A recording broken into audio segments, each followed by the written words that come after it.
Cold quotes that hit hard. This is one of my favorites. Words are like glass. They make blurrier everything that they do not make clear. Stick around if you want me to interpret this for you. If you got it, go be really intentional with your words today. This is a jar. It's made of glass. And when I look through it, things are distorted. Yeah. I move it around different angles. Like I can't see as good like this compared to this. Words are like glass. They're going to make things blurrier unless they make things clearer.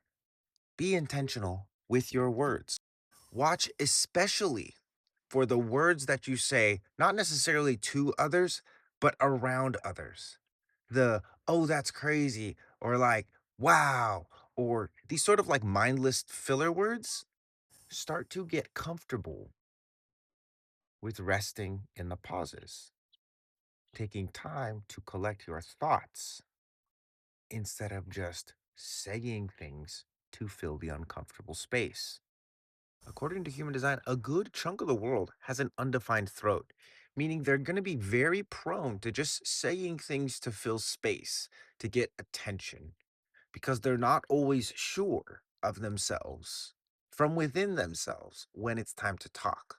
A lot of the time, they're looking for social cues or they're picking up the way other people get the attention that they might think they want. When you open your mouth, if you actually stick your finger in your ear and you open your mouth, you can feel the interaction between your mouth and your ear. And essentially, what's happening is that when you're opening your mouth, your ear hole is closing. And we have two ears and one mouth. So you should be listening twice as much as you're talking. You're probably thinking to yourself, man, Marco must listen a lot if he follows that rule and he talks this much. To which I will say, I do my darndest. This is my body graph, by the way.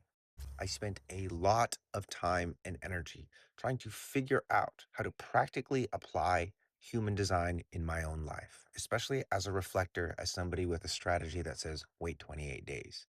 The more clear and intentional I became with my words and my actions, the more I was able to actually use my body graph to discover like who was my people, who was not my people, who's integral, who's intentional, who's not integral, who's intentional. And how often do I throw filler words in there like, whoa, that's crazy. Wow, that sucks. Oh man, that's awesome. To people that are not intentional, that are not integral. And I'm allowing those people to sort of take up space in my energy when all the people that I want in my life, the intentional, integral people, well, there's no space for them if I'm holding all those other people in here, right? Human design is a great way to upgrade your language so that you can be more precise, integral, and intentional with what you're manifesting, what you're working on, what you're creating. This undefined throat example is just one. If what I'm saying isn't helping me gather, influence, detail, or progress, I'm typically not saying it. And the best part about it is this is not necessarily a mental filter. This is a feeling. Like I start to get a tickle in my throat when I'm trying to be stimulating rather than speaking from a place of progress, gathering, influence, and detail. If you want to learn how to develop a sense of self like this, and whether you learn human design or not, I'm not asking you to learn this. I'm saying that this is a resource that ultimately points back to the physical body and that building somatic connections using the body as a sensory system first will absolutely change your life. It'll change the way you speak. It'll change the way you listen. It'll change the way you're able to hold yourself when things are uncomfortable. It'll change everything. And if that sounds intriguing to you, I want to invite you to join my community. All the links and stuff are in the bio, and hopefully I'll see you there sometime.